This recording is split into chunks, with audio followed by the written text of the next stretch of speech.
Yeah? So what you have for us today? Well, one of our athletes, Kwesi Browne, a cyclist who qualified for the Olympic Games, Kwesi had a bit of a challenge, a major challenge that we are all facing worldwide. Yeah, COVID. Kwesi contracted the COVID-19 Yeah. virus. And so I had the opportunity to speak to Kwesi about his recovery from the COVID-19 virus and how he's looking ahead to preparing for the Tokyo Games. Here's Kwesi.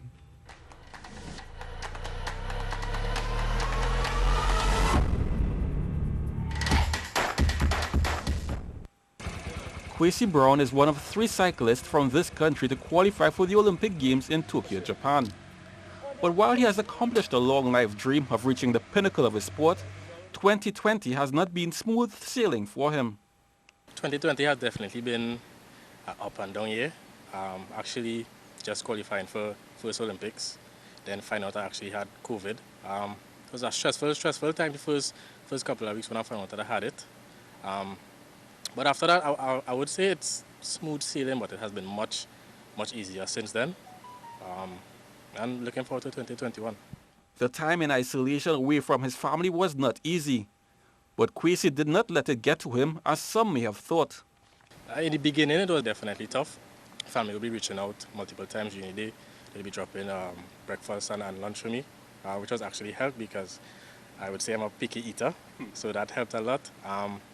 But just being confined to my room in the hospital was actually stressful for the first 2 weeks, and not being able to exit the room, get fresh air, stuff like that.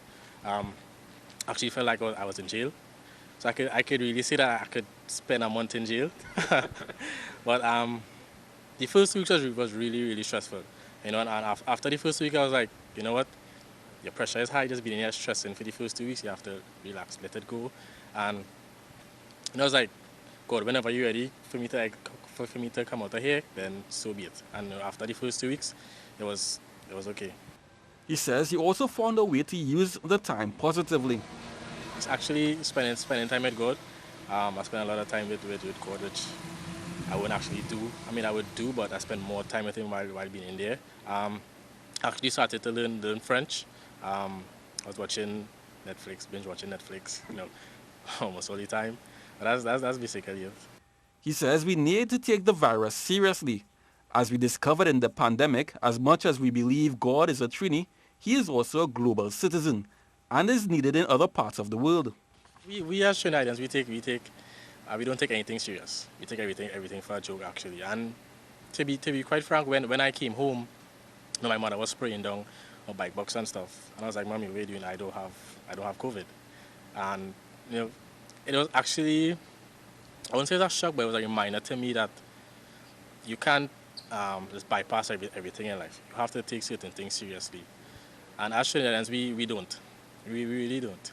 We always say because of Trinidad, when it comes to like hurricane and earthquakes and stuff, we always feel like everything is going to be all right. Everything is going to be all right, but at the same time, we still have to take things seriously.